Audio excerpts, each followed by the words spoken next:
Alright, so it's our first story from Beer Gains 22. This one, a medium level one. Let's do this. So, this needs a bit of context. I play D&D at a local game store. Said game store hires 2 regular DMs to run campaigns, and occasionally one-shots, for anyone who wants to play. One DM runs an 18 plus campaign, and the other runs a more general PG rated campaign.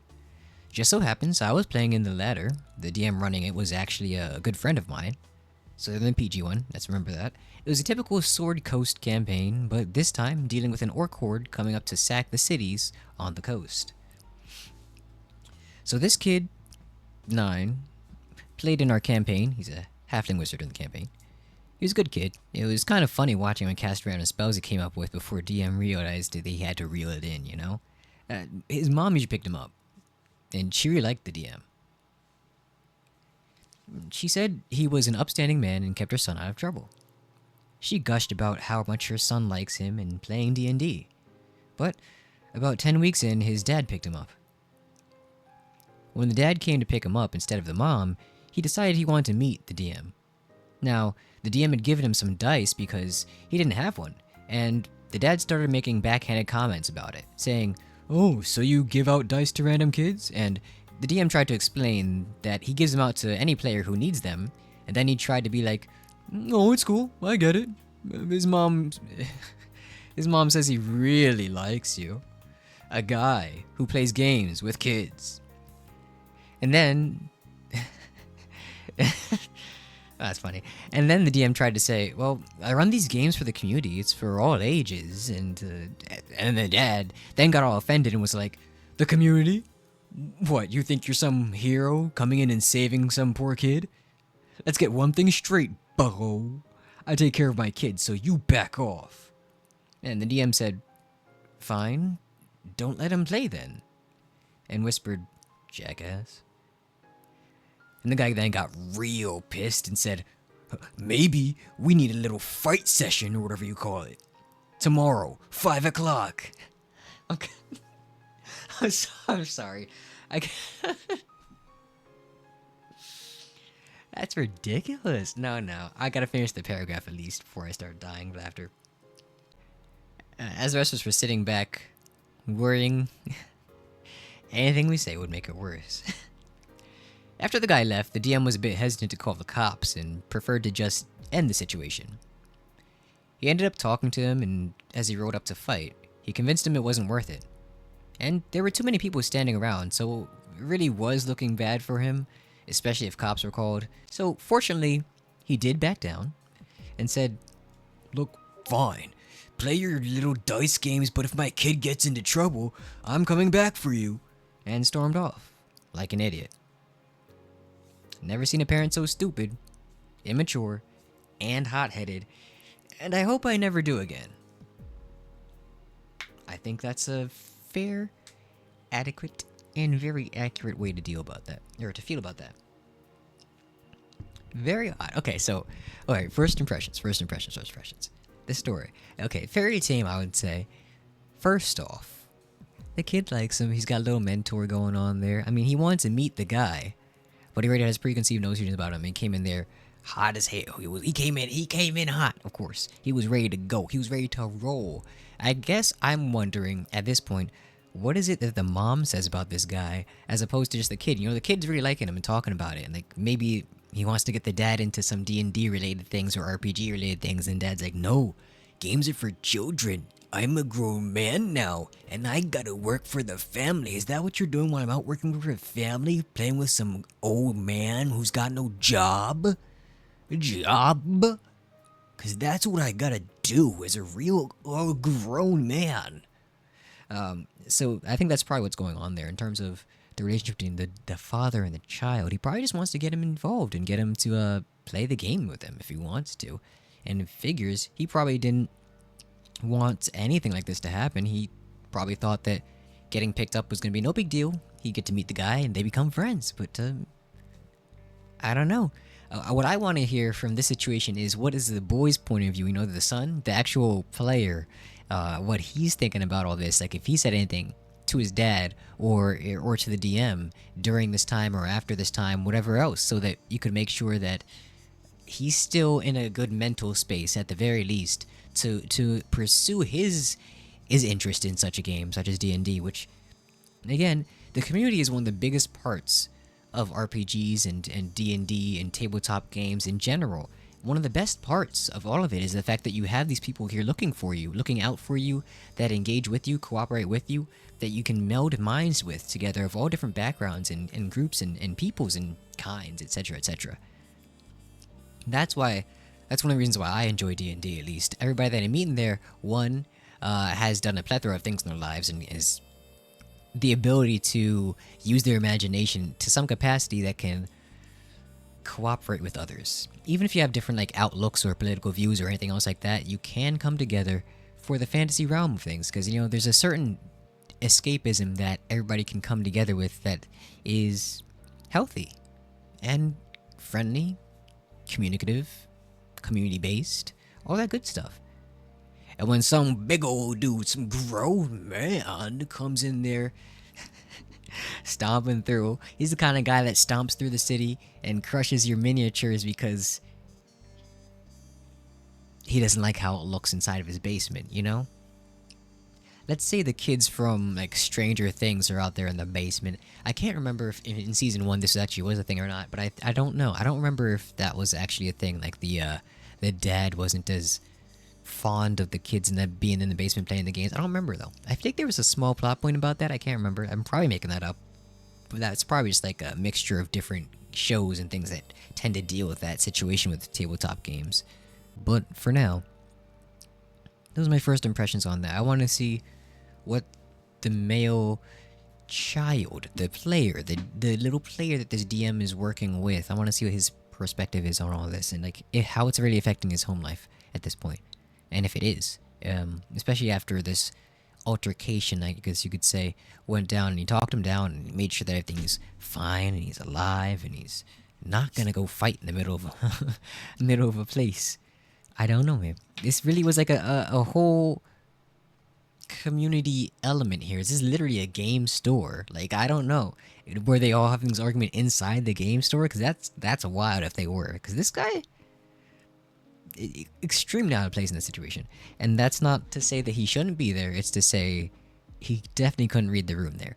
So that says more about him as a person and his ability to cooperate and understand what his son is into and the people around him.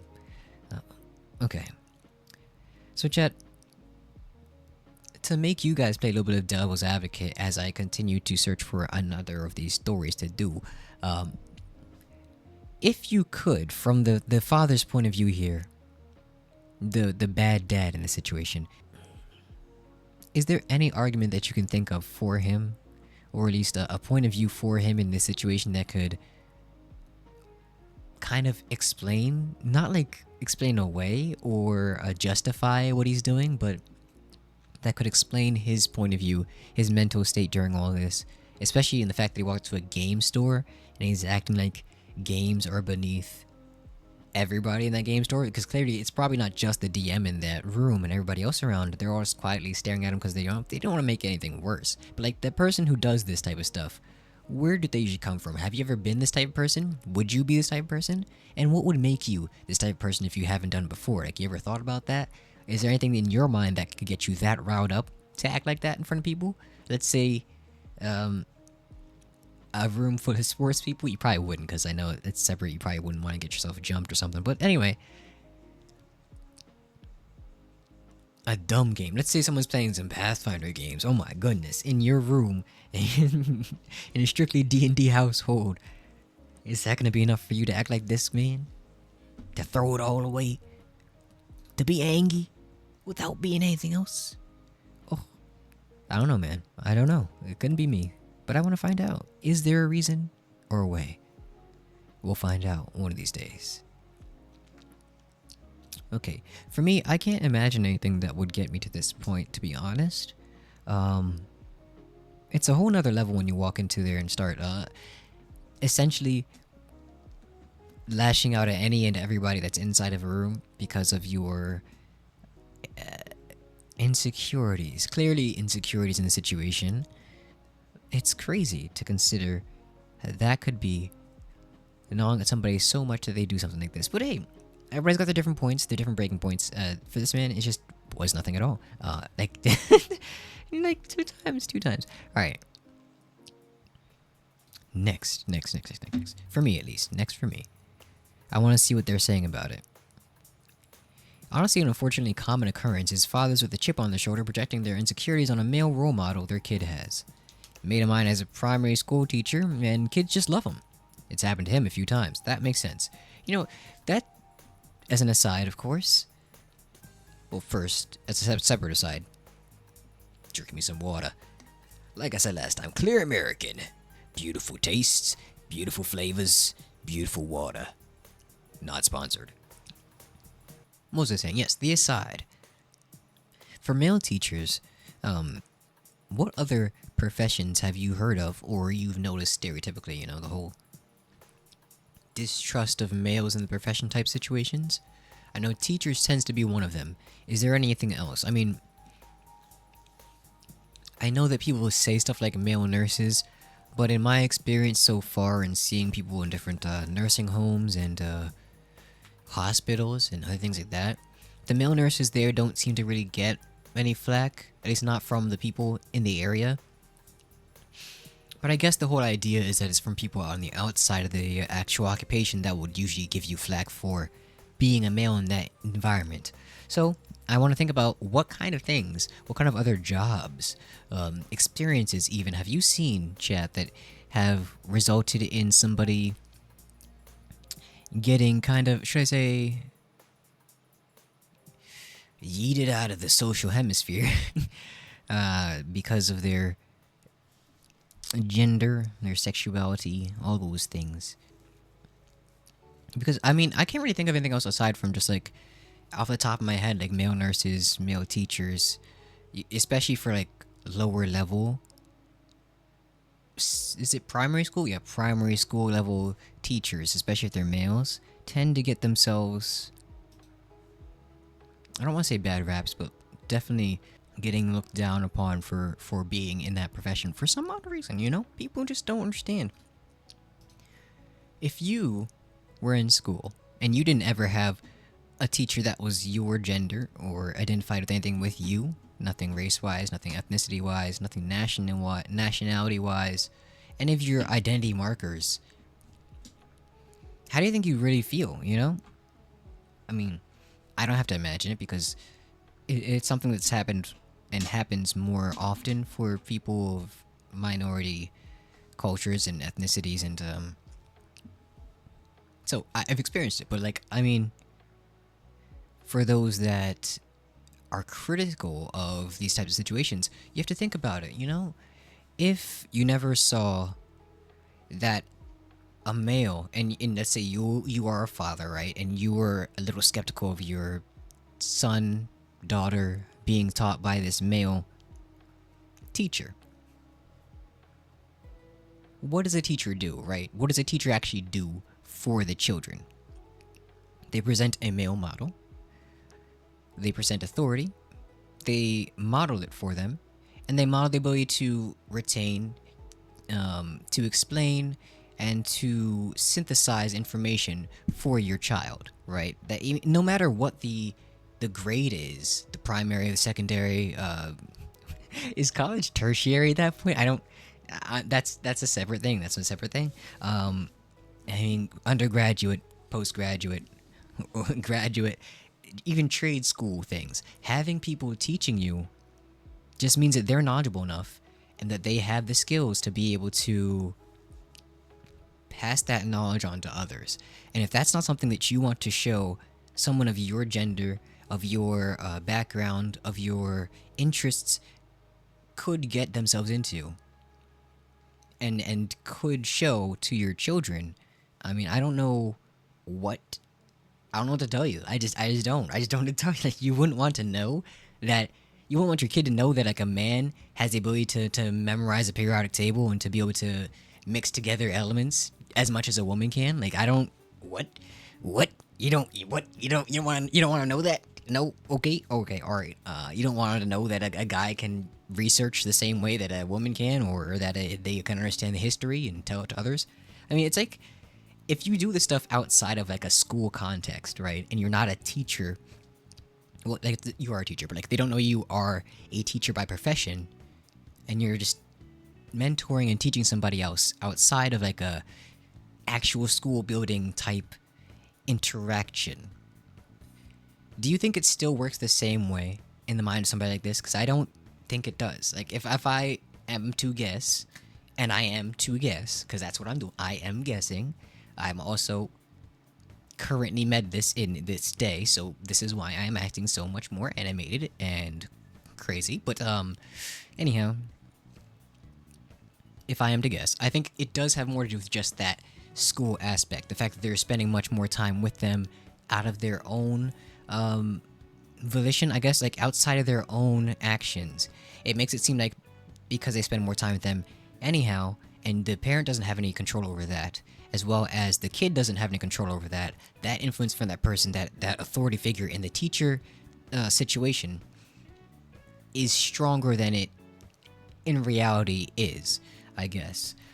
Because still, to a kid, the parent has a lot more say into the things that they believe and that they are willing to go into. I mean, there are always exceptions for some of us out there in the world. It was those teachers that enabled you to get into the things that you enjoyed, to be able to express and experience those things that you enjoyed, and to interact with those people. Like your professor or your teacher might have allowed you to group with other kids after school, and then you guys ended up playing some D&D, and then you found out that you enjoyed being a kitsune bard who would sometimes multi-class into rogue or something like that. I don't know. I just not from experience. I'm just saying it could happen. It does happen. Sometimes there are great professors and teachers that do that type of stuff. Sure, but for the most part, for a child, when you go back home after your work, which is your school work and all that stuff, and it's done, who do you spend the night with, and who do you unwind with? Most of the time, you unwind around or near your family when you're back home, unless you're one of those people that gets to stay out and you're in like one of the after school activities, extracurriculars, all that stuff. Good for you. Some of us did not have that luxury. That's neither here nor there. So the influence that parents have as the people that are seen to be more reliable at the beginning of the day, the end of the day, for the dinner times, and for dealing with that work that they've gained in school, outside of it. I think those types of impactful moments create a stronger bond between the parent and the child than it would for the teacher and the child. Unless, of course, that teacher is the person that's helping them after school with their homework to help learn it. And then, you might have some insecurity things that are actually somewhat understandable at that point. But aside from that, in a situation like this, I think even if that kid was hanging out with this dude, this is outside like a school context, right? To wrap it back into the story at hand, the fact that this kid is hanging out with these groups of people of his own volition for long periods, doing campaigns, D&D campaigns, that I'm assuming the father does not understand the context and community aspect of.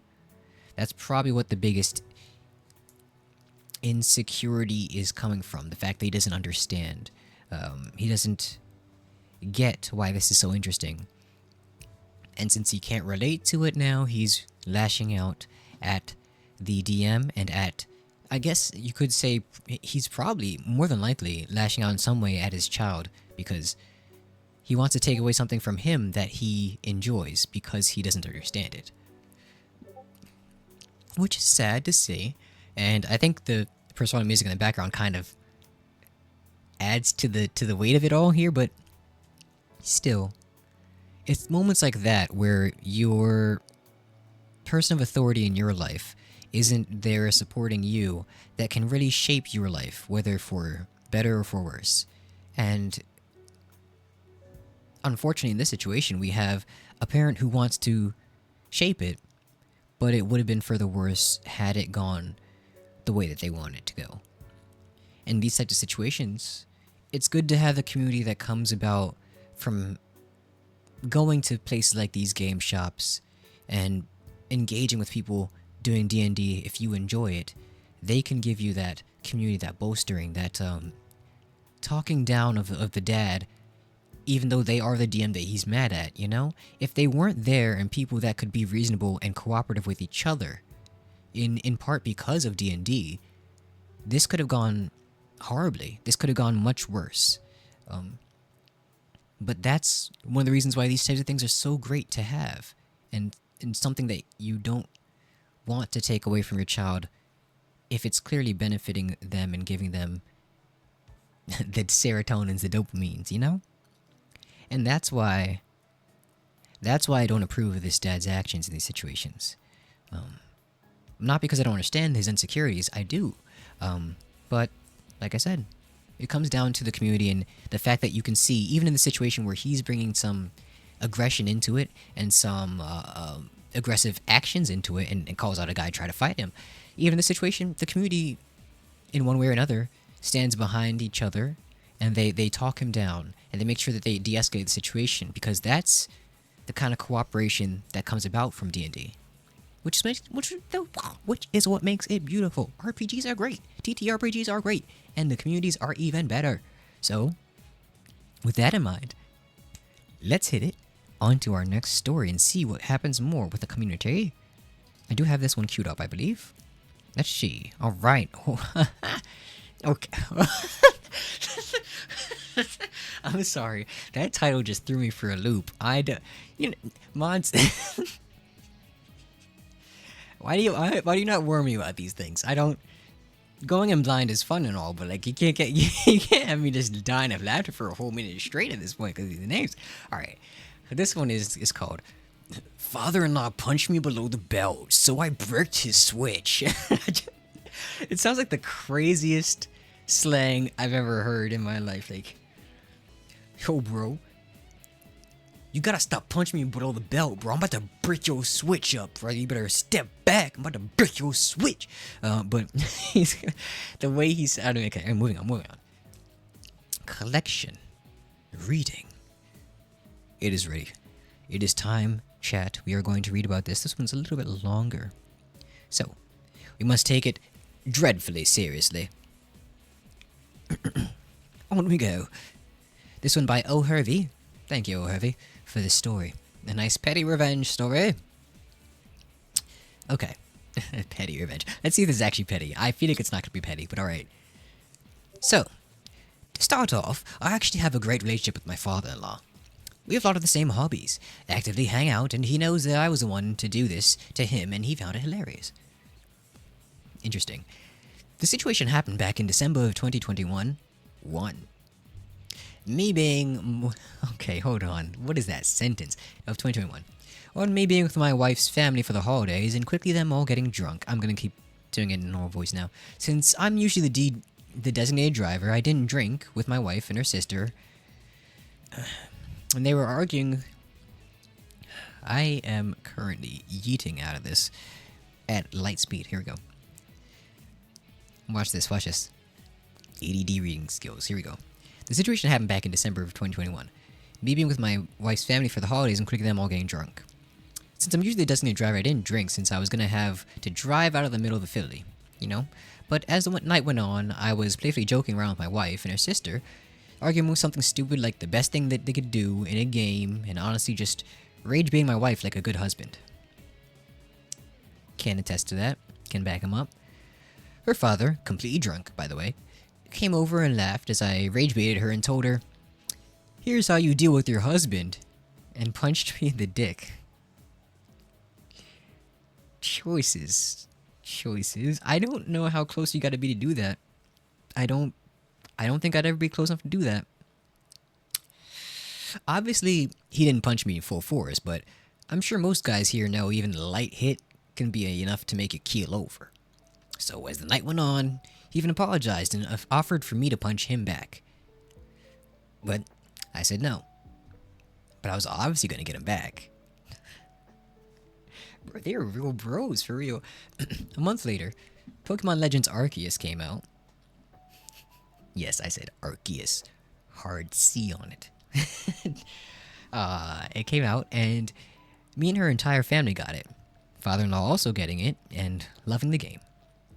But I beat the game much faster than all of them, and having hunted shiny Pokemon for years, carried some of them over. My favorite being a shiny Giratina that I had. Amazingly, before it became public knowledge as far as I knew, I figured out that if it specifically was a shiny Giratina, used Shadow Sneak, it would just crash your whole Switch and force you to have to fully shut it down and restart the device, which is crazy. Game Freak? Why? Why Game Freak? No. No. Q, Petty Revenge.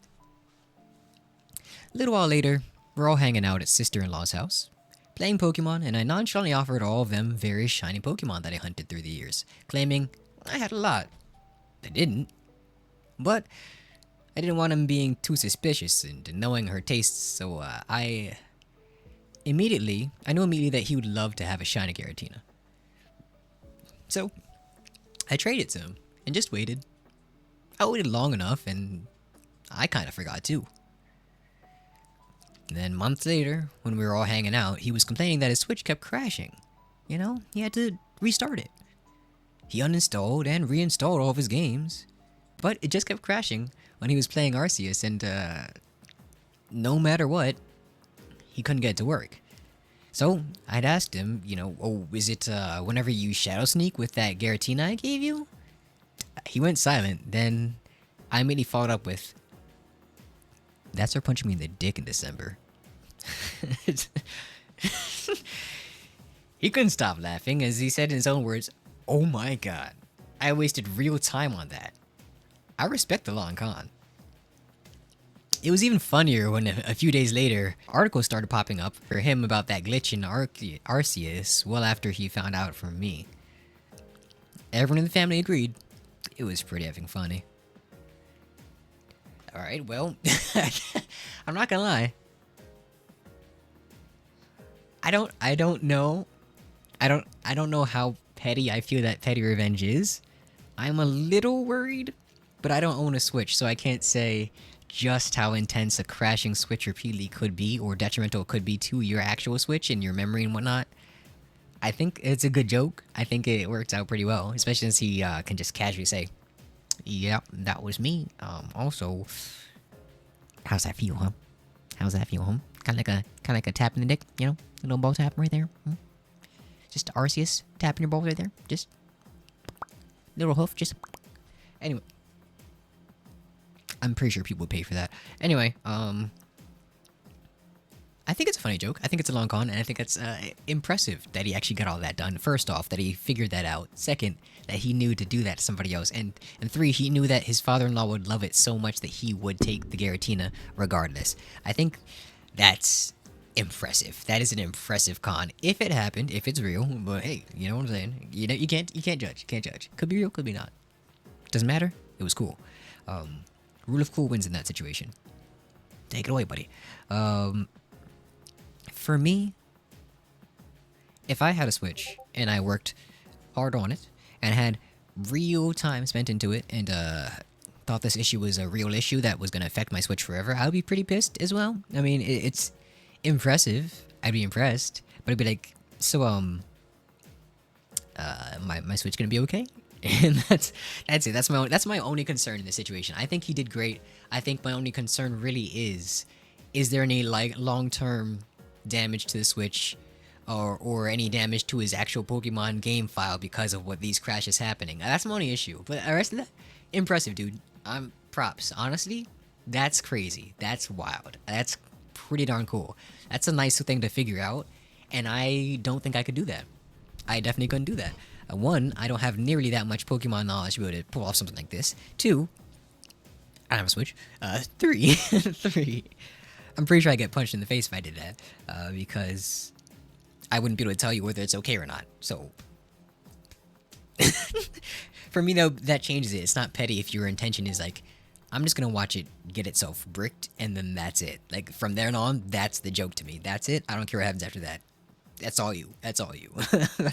That's pretty great though. I like that story. That's Fetty Revenge. I want to see what the comments think about him in doing this. Right? See, they thought it was some type of slang as well for like specific violence. Okay, I don't know why I thought "brick the switch" was some new slang for some type of specific violence. Listen, motherfucker, one step closer and I'll break your fucking switch so fast your head will spin. You can dodge a brick to the switch, you can dodge a wrench. One more peep out of you, Eisenheimer, and I'll butter your necktie. Oh no. Oh, good stuff, good stuff. Separately.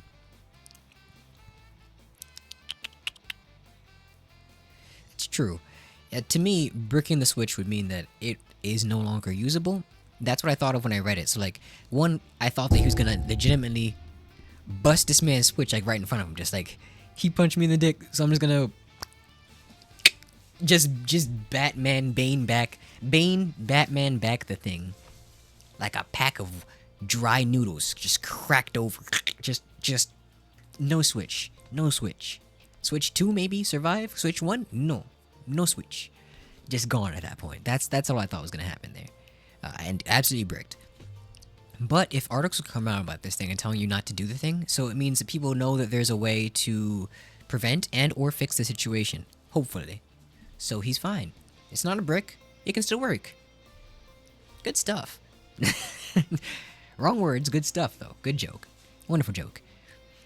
Alright. Let's see what the next one was. Funny? But this isn't what brick... Okay, alright. They're just harping on the brick thing. Yes, okay. This isn't a brick... Can you guys, like, stop? Pokemon and politics, two... Pokemon and politics, two things I'll never understand. You know, you're onto something there, buddy. Aside. Side note. Non sequitur. Tangent. Incoming tangent. How political do you really think Pokemon is in its actual content, its story-wise? Chat, I don't really... Look, I'm gonna be honest, and this might come as a surprise with how weird I am, but I have not kept up with all this Pokemon games and all the series, so I can't tell you just how much is going on in every story. Now, of course, I, like anybody else with a decent pair of Google searchers on me, can look up the lore in some way, you know? Like, I'll watch a deep dive video on some Pokemon lore, but I haven't played the game, so I can't tell you how specifically political it gets and how political it do be. So, I don't know. I think this guy might be onto something. Pokemon's probably got some politics in it that is beneath the surface that I'm not gonna get it. And hey, impressive. If you chat people out there that actually play Pokemon, do you know if it gets political? How does it get political? That's a lot to ask, so I'm not gonna ask that. First question, does it get political? That's it. That's all I want to know. You know, I think they try to ignore it a lot, but I figure they probably would. It's more like a appeal to kids, be cool game. But at the same time, there's always ways, like, you know, when we were young, when you and I were young, right? You understand. There were a lot of things that became political in ways that we didn't understand at the time, but they were political. Let's say Code Geass, of course, overtly political, right? Extremely political, though enjoyable to some extent by somebody younger who doesn't necessarily understand it. Trigun, for example, extremely goofy. Also political. Not even like deeply, it's like mid-layer political and bureaucratic in that way, in the fact that the angels were engaged with the different towns and the ways that you're going about things, and the fact that the Mero had to deal with the wormwood and all that stuff. Moving on. They can do it, you know, there's ways to do it, and I've dropped a thing! Can you guys see that? I don't know what just happened. Our octopus decided to assault my keyboard, so I don't know. I also... What is with this remix? We lost our octopus. Chat, we lost the octopus. It's over. It's over. Life will never be the same. I miss him. I miss him more every day. Oh yeah, I yeeted it. We lost that one, boys. Okay. So we're gonna move on to the next story. My tangent is now over. Yeah, I know. The thing is, that's crazy to me. I can't get over that one part of it all. The fact that his father was like, well, father-in-law. But I say father at this point because to me, there's no point in really having a in. Is it a good thing? Is it really a good thing though? The fact that that's happening, or that could happen. I don't. I don't know if I ever want to be close enough with somebody that they would feel comfortable punching me in the dick, like just on a whim. You know, that's me, probably personally more me, that I don't want that kind of physical abuse interaction to happen. But that's neither here nor there. To each his own. Some people are cool, you know. Some people are cool. Some people aren't. I'm not. I'm not cool. Though I try to be sometimes, only sometimes. There we go. I found it. We're back. We back in here. It could be good that he was that close to the family that they find it to be nice. It's very good that he's close with the family that they find it not to be an extreme nuisance or pain that he crashed the man's switch like that. But that's impressive. Again, impressive. A lot, but impressive. Very impressive. I like it. I wouldn't do it, but I like it. Oof. Next up. While I have a moment of clarity and focus, let us move on to the next story so I can continue it. This one is called... Do you actually remove all the stuff from the shower when you clean it? Yeah, now enjoy having all your shower stuff put back in the wrong spot. This one from... Your new best friend. Your new bestest friend. Your new bestest friend? On Reddit. Good for them. Oh my god. Quip! Kill it! Kill it, Quip! Kill it with fire! That's a crazy one. That is distracting as hell. Here we go. This one's not a long one, so I don't have to lose my brain following it as much. And hopefully you guys are chilling too. Thank you, Quip. Appreciate that. Here we go. So, let me stop smacking this thing up. Let me get real close in here real quick. So, I clean houses for a living. It's not glamorous, but I get to sit my own hours, so I'm home with my kitty, you know? I have a few great clients, and I have some that can be not so great sometimes. Yesterday, I was cleaning someone's bathroom, and she very snarkily, is that even a word? Said, Do you actually remove all that stuff gesturing at all the bottles of shampoo and body wash. when you clean it? I told her I, of course, did, and she was like, Oh, just making sure. and walks off. See, I take a lot of pride in my work. I do my best to put everything back exactly where I get it, so the next time the client uses the shower, everything's where they left it, you know? But for some reason, just her accusatory tone kinda rubbed me the wrong way. I always leave her shower spotless and draining better since I always snake the drain, but this time, I wasn't so careful when I put stuff back and switched the order of things. Everything was back on the correct shelf, but the shampoo would be switched with the conditioner. Yes, this was petty, and it wasn't my best moment.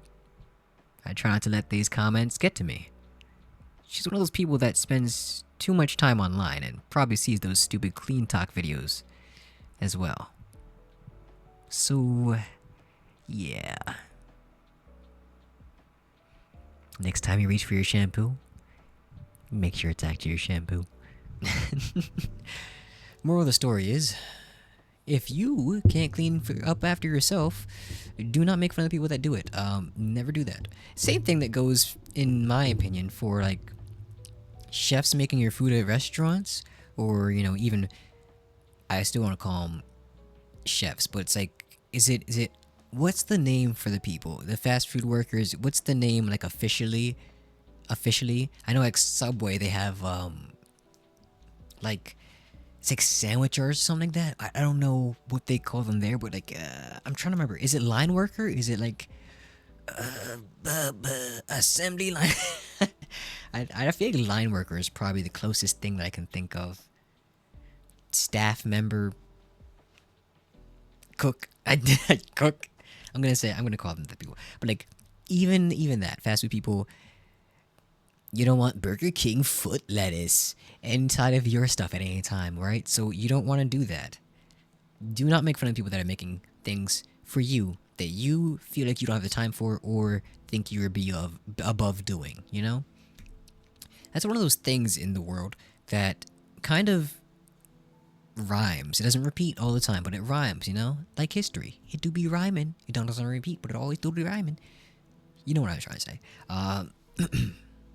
The people at the bottom there who are doing the menial tasks, the hard labor, the mundane man exercises from an overlord point of view, typically being ignored, mistreated, and then what happens, right? When you need to do those things yourself, who's not doing them? You. So if you're not doing the things you don't need to do yourself, you know what I'm saying? And you want them doing it for you, then you gotta treat. Oh, for the love of God, with fire. I need to change my settings, I guess. Give them some some timeouts before they can start talking or something. This is gonna be ridiculous. Anyway, it's killing it. But yeah, it's odd to me to see these situations where it just comes down to being compassionate, I guess, or even considerate, even about how these types of clean talk videos or how the jobs that these people are working generally affect them, and how your perspective on what they do and nitpicking smaller things about it can get on their nerves if it does. You know, there are these types of small comments, these types of, I guess if you really wanted to stretch it, you call them microaggressions, because it's not necessarily about like, it could be like a socioeconomic, class-related, job, occupation-related microaggression, I guess, if you really wanted to pinpoint it to something in like workers' comp-related things, which my brain automatically goes to because law, but that's separate. Anyway, there's a lot of things in life where we tend to have these small misconceptions or stereotypes or archetypes in our brain about these people that don't apply, and we tend to forget that under all that stuff they are also much more like us than we care to admit. So sanitation workers, for example, whether it's in a school, whether it's public sanitation workers, or people who are doing pickups for, what's the name of the company, the big old garbage truck company things, I feel like, is it Waste Management, WM, something like that? One of those.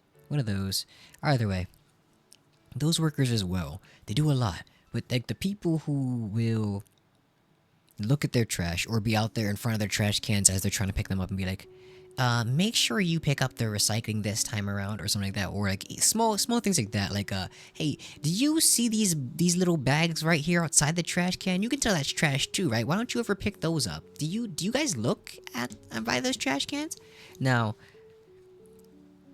if I'm gonna dig into that a little bit, which I will, because why not take a tangent when you can? From my experience, just talking here, it's me, George Decay.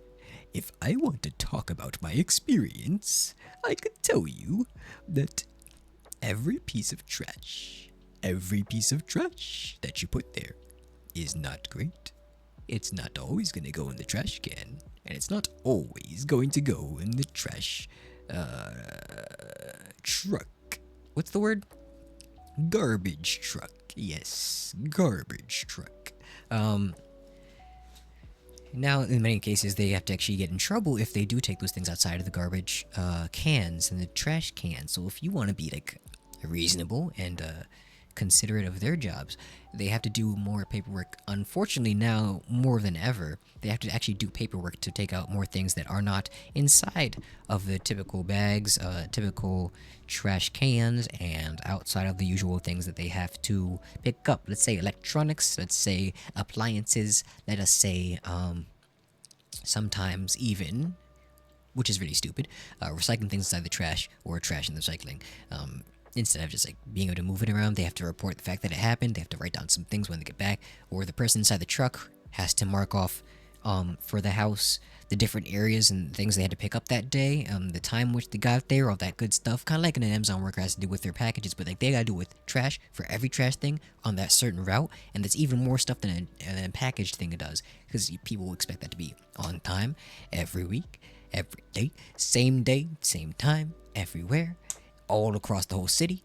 Might just be a crew of like 4 people going down 4 whole blocks and doing 1 block every day for the rest of the day of the week, and then they've got everything there, and they gotta come back and pick up stuff when other people do it. They want to be considerate to the people inside the block, and if they say hi to people, you have to look at people in the eye when you take out the trash, and when you ignore the trash that they don't have, when you have to want to pick up the stuff outside of the trash can, they look at you and they say it's your fault, because it's your job to pick up trash, and if you're gonna ignore that trash, then you are trash. And so if you're not gonna pick up trash when you're a trash man, what are you doing? What's your purpose here, huh? What's your purpose here? And the trash man's gotta be like, listen, how about you do the job? How about you do it, And if he's not picking up your trash, then who's doing it, right? Who's doing it? It's garbage day, and you got nothing out there. And your stuff's still there. From last week, from last garbage day, because of what you did. Because of what you did. You ever thought about that? Alright, tangent over. Let's move. And break. So, I'm not gonna lie. I'm actually having a good time with this right now. I am actually having a good time with this right now. And I 10 out of 10 would non-med again for these types of situations. So this is actually pretty fun. I want to just chill and do this. I actually think this is pretty good. So I'm gonna probably take this one specifically, throw all these Reddit stories out here, and this is gonna go on the tubers probably. You know what? I'll edit that today. That's neither here nor there. Moving on. Did we get another story there, mods? I think we did. No, we didn't. Okay. But small. So this was in the petty revenge category. I would say, in rating of pettiness, pretty darn petty. Pretty petty. This is a very tame thing to do. Very well put in. I'm just gonna burp and die apparently on stream. So if it happens, it happens. So this is pretty tame, a pretty petty thing. I'd say out of 10, 10 being most petty, 1 being, that's not petty at all, dude, you gotta watch yourself. I would say this is about a solid 9, 9.2 even. And this is very petty, very small thing to do. Just moving things around, moving containers. They understand, like, as a person who takes showers, who uses products while they take showers, anybody can understand just how annoying it is to try and reach for your stuff and realize that you don't have the type of product that you wanted to have anywhere in there. Now, let's say it could be even pettier or even cooler, and by like a better way to go about it if they just like replaced their current shampoos with conditioners that they had, like their backup conditioners or something. Literally just swap them out. That's it. No shampoos where your shampoos are supposed to be. None of them at all.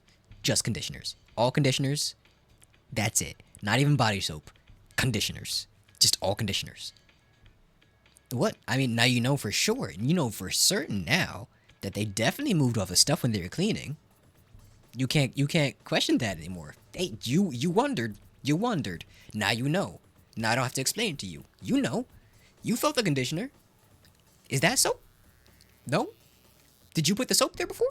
Oh, I guess somebody must have moved it. How clean is your area now? Pretty darn clean? Oh.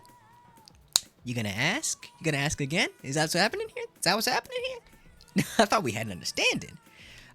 That's it. That's what I would do. That's how petty I would be about it. Deviously petty. That's like a 11.2 out of 10 right there of straight up pettiness. But still, good job. Greatly petty. Well done. Not illegal. Not harmful. To be fair, not harmful if you get conditioner instead of body soap either. So, a fun time to be had. I'm proud of this person. Your new bestest friend, I can agree. You, my friend, have a good head on your shoulders. Stay petty, friends. Stay petty. Now, I think I am very much in the mood to play some Smite 2. Very much in the mood to play some Smite 2.